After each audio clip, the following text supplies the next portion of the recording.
আসসালামু আলাইকুম। এই যে অনেক টাইম পরে খাবার খেতে আসলাম, 3টে বাজে।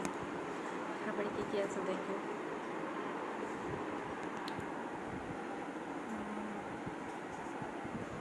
এই যে এইগুলা, এটা হচ্ছে কলা ভাজি। আমি বেসিক্যালি এটা এভাবে খাই না, বাট কী করার, নিজের জন্য আর আলাদা আলাদা করে রান্না করতে ইচ্ছা হয় না। আর পুঁইয়ের শাক রান্না আছে। আমি বেসিক্যালি পুঁইয়ের শাক, কচুরি এগুলো খাওয়া থেকে দূরে থাকি, কারণ আমার প্রচণ্ড অ্যালার্জি, দেন সাইনাসের প্রবলেম, মাইগ্রেনের। আজকে আমার চোখ মুখ দেখে মানে মনে হচ্ছে না যে আমি একটু অসুস্থ। অসুস্থ বলতে আমার হয়তো মাইগ্রেনের সমস্যা স্টার্ট হয়ে গেছে, আমি বুঝতে পারতেছি না। মাথাটা কেমন যেন মাথায় এত পানি দিয়ে গোসল করার পরেও সবার শেষে মানে টাঙ্কির পানি এত গরম, মনে হচ্ছে চা মানে টি ব্যাগে চা নিয়ে ট্যাপের নিচে রাখলে চা হয়ে যাবে। তো যাই হোক, সবার শেষে 4টা বাজে একটু রোদটা কমলো। আজকে কয়েকদিন বৃষ্টির পরে আজ 3-4 দিনই ভালোই রোদ হচ্ছে। বিসমিল্লাহ।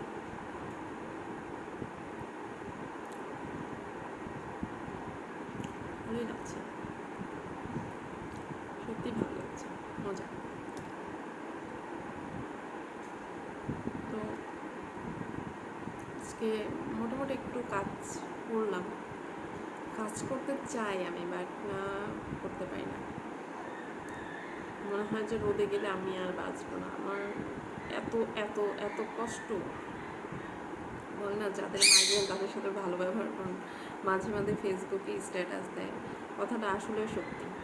মানে আমরা আমাদের জীবনটা এতটা পেইনফুল, যেটা বলার বাইরে।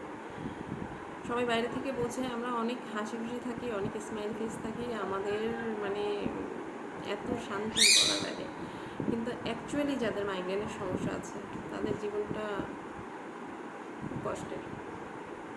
যেমন আজকে একটু রোদ পড়ছে, চুলার কাছে যখন রান্না করছি খুব তাড়াতাড়ি করে চুলায় 2টা শুধু রান্না করছি, ভাত আর হচ্ছে পুঁইয়ের শাক আর হচ্ছে কলা। আমি বেসিক্যালি চুলাই রান্না করি, গ্রামে যারাই থাকে চুলাই রান্না করে। আমার চুলা রান্না করাটা অনেক ইজি, মানে গ্যাসের চেয়ে অনেক ইজি, বসে থাকতে হয় না, একটু পইটুটি দিয়ে লাকড়ি দিয়ে দেন ওখান থেকে বাকি কাজগুলো একটু এদিক সেদিক হাঁটাহাঁটি করলে রান্না হয়ে যায়। রুমের ভেতরে টুকটাক কাজ থাকে, বা ছাদে গিয়ে কিছু শুকাতে দিই, যেমন একটু কাপড় চোপড় তুলে আনা হয়, কিন্তু হয়ে যায় না। কিন্তু এই ছাদে গিয়েছে, ছাদে একটা গরম টেম্পারেচার, যে মানে আমার মনে হচ্ছে যে হিটটা আমার সব মাথায় এসে লাগছে। আমার শরীর তেমন ঘামায় না, আমার হচ্ছে কি খুব অস্থির লাগে, আর হচ্ছে মানে মাথা পেইন, শুধু মাথা ঘুরতে থাকে, মনে হচ্ছে সব কিছু ঘুরতেছে, এরকম মনে হচ্ছে গাড়িতে আছে। অনেক কষ্ট হচ্ছে আজকে। কত ওষুধ খাবো? বেঁচে থাকতে হলে শুধু ওষুধ, মানে খাবারের চেয়ে মনে বেশি ওষুধই খেয়ে, আর এত ওষুধ খেয়ে না আমি খাবার খেতে পারি না, রাতে ঘুম আসে না। মাইগ্রেনের সমস্যা হলে বেসিক্যালি এই সমস্যাগুলোই হয়। একটা মাইগ্রেন সিমটম পেশেন্টের কাছে যদি আপনি জিজ্ঞেস করেন, ডক্টর সে ভালো বলতে পারবে তার এক্সপিরিয়েন্সটা, কারণ সে সাফার করছে। আমি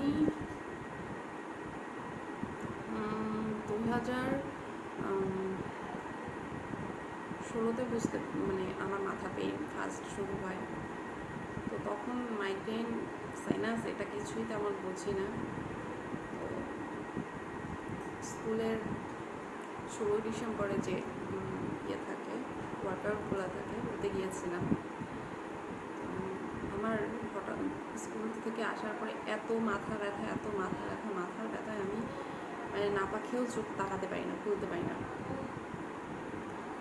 তো তখন মানে যখন 2-3টা নাপা খেয়েও মাথা ব্যথা কমতেছে না, যে সকালে একটা খেয়েছি, দুপুরে মানে পরদিন থেকে মাথা ব্যথা শুরু হয়েছে, সকালে একটা খেয়েছি, দুপুরে একটা খেয়েছি, মাথা ব্যথা কমছেই না, মানে বাড়ছে। নিজে যে কথা বলবো, মানে নিজে সাউন্ড করে কথা বলতে পারতেছি না, কিছু একটা মানে হালকা একটা সাউন্ডও না মাথায় গিয়ে অ্যাটাক করছে।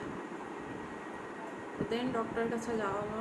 ডক্টর মানে আমাকে দেখেই বললো, মানে আমার চোখের শিরাগুলা, এখন তো চোখ সাদা আছে, অতিরিক্ত মাথা পেন শুরু হলে আমার মানে চোখের নিচটা অনেক কালো হয়ে যায়। এই চোখের নিচগুলো কিন্তু আমি রাত্রে ঘুমাই না। আমি বেসিক্যালি রাত 2-3টা পর্যন্ত, অনেকে হয়তো বলবে ফোন স্ক্রল করে, আমি ফোনটা পাশে রেখে বেসিক্যালি ঘুমানো ট্রাই করি, তবু ঘুম আসে না। দেন একটু হাঁটাহাঁটি করবো, দেন কিছু বানিয়ে খাওয়ার ট্রাই করবো যে এটা খেলে হয়তো ঘুম পাবে। তো ঘুমের মেডিসিন মানে বেসিক্যালি কিছু মেডিসিন আছে, যেমন অ্যালাট্রল।